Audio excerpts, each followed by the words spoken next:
The Black Wolf. I will tell this story on behalf of my friend Maria. I have no doubt that the story you are telling is true. I remember hearing knocks on my window, 3 quick knocks to be precise. I turned off the light and darkness enveloped my room, so I used the light from my phone to find my way to the window. I looked outside and saw nothing but darkness. There was nothing. I returned to bed and crawled under the covers. Knock, knock, knock. Here he is again, but this time with a louder voice. I pulled the covers over my head and tightly closed my eyes, wishing for this constant noise to disappear. For a moment there was nothing but the sound of my breathing. When I started to doze off, I heard another sound, tap, tap, tap. I opened my eyes quickly, and my heart rate increased. The sound of knocking on my window was much louder this time, and then I realized that I wasn't imagining anything. I ignored the knocks, but I was sure that anyone or anything knocking on my window could hear my heart pounding out of my chest. I connected the headphones, played some music, and tightly closed my eyes. In the end, sleep overcame me.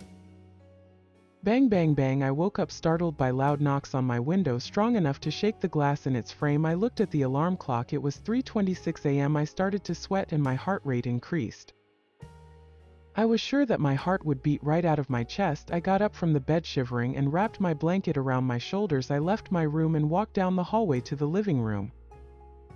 I lay down on the couch and relaxed under the blanket. When I lay down, I heard his voice. The howling was low and deep. It lasted for about 30 seconds and then stopped, but I swear I can still hear it, its echo resonating in my mind. I sat and looked through the window behind my couch. I quickly covered my mouth to stifle my scream. There was standing in the backyard of my house the biggest wolf I have ever seen. Its fur was black and thick, almost resembling a shadow wrapped in silk. The wolf's eyes seemed to stare into my soul, gazing deep into the farthest corners of my mind. The wolf's iris was golden and glowed in the moonlight. I didn't dare to break eye contact for fear that he would jump through my window and hit me while I was sitting. The more I stared into the wolf's eyes, the more my astonishment grew at his frightening gaze. I felt the wolf scratching at my mind, digging into the surface of my skull. It felt as if the black wolf was trying to penetrate my skull to feed on my mind. Suddenly the clouds covered the moon, and my yard fell into darkness. Thus the black wolf disappeared. When the clouds moved away from above the moon, there was no trace of the wolf. It was as if he had just disappeared, fading away with the darkness. I can't remember when I fell asleep after that, but I know nothing else happened until the next morning. I asked my mom if she heard the howling, and she replied, "No, my dear, I didn't hear anything last night. I slept like a little child." The day went by normally. I went to school as I do on any day of the week, and it was uneventful to say the least. Later that night, while I was in bed, I heard howling outside my window. It felt like it lasted for hours before I finally fell asleep. The next day was the same, devoid of events. The only strange event was a drawing of a black wolf on the next blank page of my biology journal. I knew it couldn't be any of my friends, and considering my father's lack of artistic skill, it couldn't be him either. I know that I didn't draw the wolf, so how did it get there? My lessons that day passed slowly. During lunch, things started to get a bit strange. I was sitting in the yard with some friends. I was telling them about the strange and scary things that happened. When I took my lunch out of my bag, I unwrapped the sandwich and took a bite. Its taste was terrible, and I immediately felt a twisting sensation in my mouth. I looked at the sandwich and felt a sense of horror at the sight between the slices of bread. There was no lunch meat as I had thought. I was filled with the foul smell of raw meat that clearly told me it was spoiled. This is not all in the spoiled raw meat sandwich. There were fat worms wriggling. I stood up and ran to the trash can, vomiting the contents of my stomach and spitting out the rotten meat and worms. I can still feel the disgusting sticky remnants completely covering the inside of my mouth. I can still taste the mixed recipe of vomit, rotten meat, and greasy worms on my tongue. I ran into the school, ignoring my friends' calls. I rushed through the girls' bathroom door and bent over the sink, crying like a child. I must have washed my mouth with soap and water 1,000 times before the school principal's assistant entered the bathroom and placed her hand on my shoulder. "Maria, are you okay, my dear?" she asked me in a calm yet worried tone. I shook my head in madness and felt that I was ready to vomit again. The assistant principal led me out of the girls' bathroom, and I noticed my friends standing outside with worried looks on their faces. I walked with her all the way to her office, and I was still crying. As soon as I stepped into her office, I sat in the chair opposite her desk, and slowly the tears stopped flowing down my cheeks. The assistant director sat in front of me and began to speak. "Maria, my dear, do you want to talk about what happened at lunch?" I rubbed my eyes and remained silent. "Your friends showed me what was in your sandwich. Do you have any idea how that happened?" I slowly shook my head and continued, "You understand that I will have to report this to Child Protective Services, right?" I looked at her. She had a look of worry and empathy on her face. "No, no, don't do that. It wasn't my father's fault. I realized that thing that was knocking on my windows is what did that. He must have also taken my diary and drawn that wolf." I realized with disgust that he might have broken into my house the night before like a freight train. "Maria, my dear." I tried to help my manager to get her attention. I snapped out of my daze and continued her conversation. "You need to realize how this looks," she said calmly. By reading her face, I knew what she was thinking. "My parents didn't do this. It's not their fault," I said sharply. She looked surprised and continued, "Who is at fault, Maria?" she asked while clasping her hands together on the desk in front of her. I bit my lip and leaned forward in the chair. "There's something chasing me. He was knocking and knocking on my window. I drew this picture of a wolf in my diary. And I paused for a moment. I saw this huge black wolf in my backyard.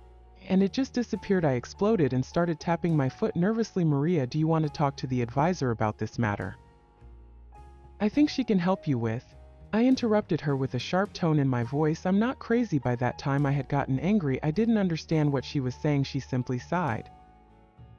"I'm not saying you're crazy. All I'm saying is that I believe Mrs. Judy can help you with this matter better than I can." I frowned with my arms crossed. When I started writing a paper to the advisor's office, the deputy director handed it to me and left her office angrily. My appointment with the advisor was at 3:20 p.m., so I went to another class. I barely listened to anything my teacher said. When it was time for the meeting with the school counselor, things went exactly as expected. They accused me of fabricating the events that were happening.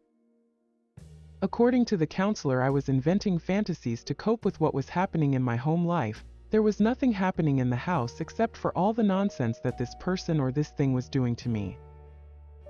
The next few days were the same. The tapping and knocking on my window at night prevents me from sleeping. The constant fear of being watched, followed by that checking everything I eat and drink for unwanted visitors or anything that looks suspicious or cannibals. Although new things have started to happen, I used to hear the howling at night, every night an angry, fierce, deep howl that seemed to get closer and closer until it felt like it was coming right from outside my window. The howling did not stop. He was driving me crazy. These strange symbols started appearing on my window, drawn in what looks like blood. Another drawing appeared in my diary. I was losing my mind. The deprivation of sleep and mental torture were affecting me. I started to skip school and hide in my room all day and night. One day I heard the doorbell ring. My parents weren't home, so I woke up, left my room, and answered the door. I saw the FedEx delivery truck driving away, emitting black smoke from the exhaust. I looked down and saw a medium-sized package bearing my name and address on the shipping label. There was no return address. I took the box inside and placed it on my bed, and I grabbed a pair of scissors. I crawled onto my bed and examined the box. Nothing seemed unusual about it, until I cut the tape and looked inside. I placed a folded cardboard box over a black garbage bag that looked like it contained something.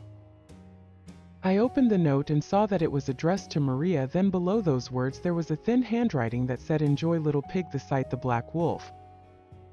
I set the note aside and opened the garbage bag. I almost screamed when I saw what was inside. The rotting foul pig's head was staring directly into my eyes. I covered my mouth with my hand because the foul smell made my eyes tear up. I felt like I was going to throw up. The pig's mouth was wide open, revealing its pale, dry tongue hanging out. The pig's eyes were gray and sunken, oozing with the fluids of decay like the tears of death itself. The smell was very strong. I grabbed the box, feeling like I was about to suffocate. Opened my window and threw the box outside. The pig's head rolled out of the box and fell onto the grass. I slammed my window shut and sat in the corner of my room crying and shaking. I was swaying back and forth, hugging my knees for what felt like hours. The sky grew dark outside. When I realized how much time I had spent hiding in the corner crying like a madman, I remembered that my parents had left the city for a few days on a business trip. I was completely alone. It was past midnight, and I was sitting in my room checking the notifications on my phone. While I was browsing through the messages, I heard a knock on the door, 3 light taps. I got up wondering who could be at my door at this late hour of the night. I left my room and approached the front door. When I reached for the doorknob, I came to a complete stop in my tracks. Bang, bang, bang. The stranger knocked on the door again, but this time with force. My heart started to beat strongly, and I made sure the door was closed. I heard laughter from the other side of the door. Little pig, let me in," I gasped upon hearing the sound and felt frozen in place. Bang bang bang, I heard a knock on the door again, then silence fell. I took a few steps back, my heart pounding hard outside my chest. And suddenly the door swung open forcefully. They kicked the door to open it. Oh my god, I'm going to die, I thought to myself. I couldn't make a sound. I fell on my backside and stared with wide eyes at the figure that was standing and waving in the entrance. He was like a living shadow. He stood still for a moment, then rushed forward like lightning and closed the door behind him. I tried to scream, but no sound came out. He grabbed me by my hair and started pulling me down the hall towards the basement door. I kicked and resisted, but it didn't seem to make any difference. He opened the door and pulled me down the stairs to the basement. I felt myself being held and sensed pressure around my wrist and ankle. I tried to scream, but a piece of cloth was forcefully shoved into my mouth, secured with duct tape. I was struggling and fighting against my constraints in vain.